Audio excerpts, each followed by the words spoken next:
Hi all. In last class we discussed the basic instrumentation system block diagram. Now we will get into in detailed that is what is the each block which is needed to design the instrumentation system. So let's start with this is the measurement.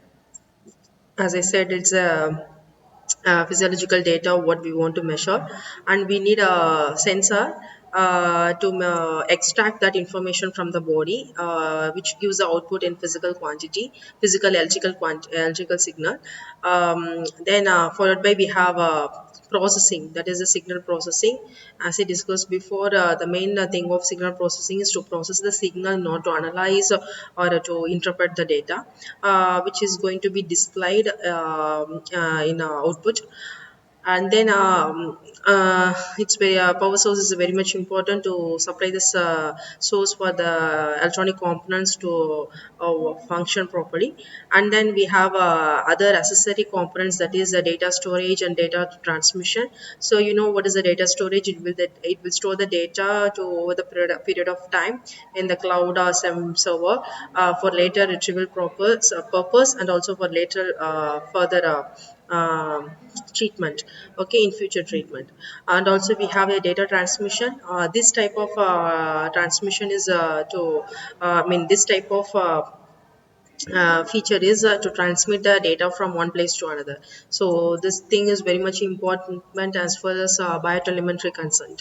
Okay, so here if the patient is one area, they want to measure and record the data, and then they had to transmit the data over the over some distance to other destination.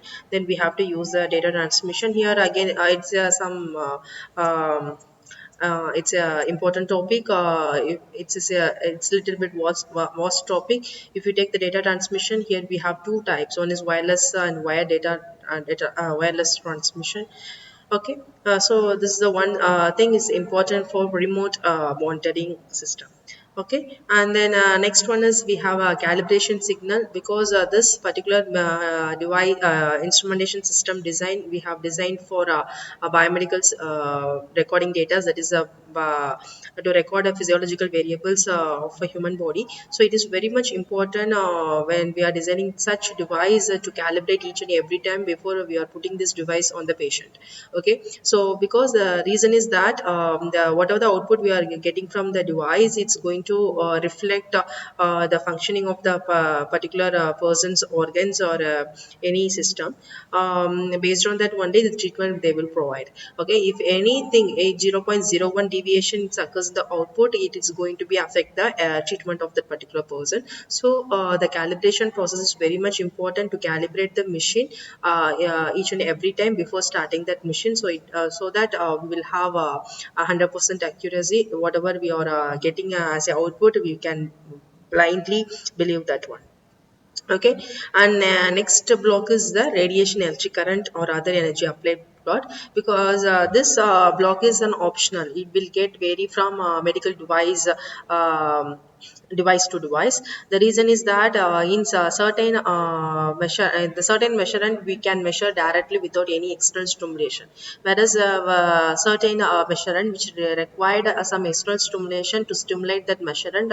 As a result, it will give some other response. Okay, one such one is we can say the evoke potential.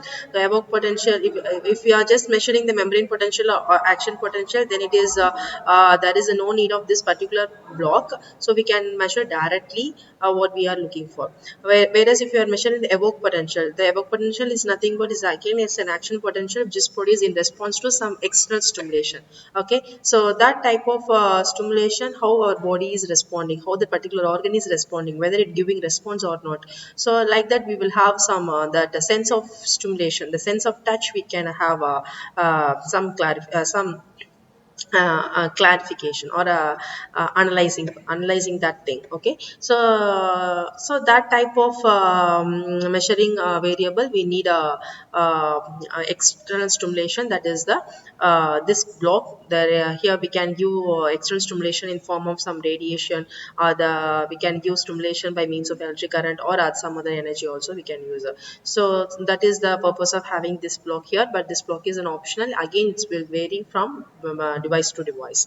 Okay, and then control and feedback block is also again is very important as far as the medical device concerned. So because this control and the feedback block, which are important to it's mainly responsible to control the input based on the output we are getting. So where such a case is very important for drug delivery system or any other parameter system. So here the that feedback, with the help of feedback, we are controlling the input by means of output, so that the what is threshold, what is the expected results. Okay, the expected results, what we are expected results, what we are would like to have, we can easily get it with the help of this control and feedback block. So this block is highly responsible to continuously modifying the input based on the output until it meets the expected output. This is what the main purpose of control and feedback. So this is all the overall generalized medical instrumentation system. And next we will see detailed information of what is each and every block.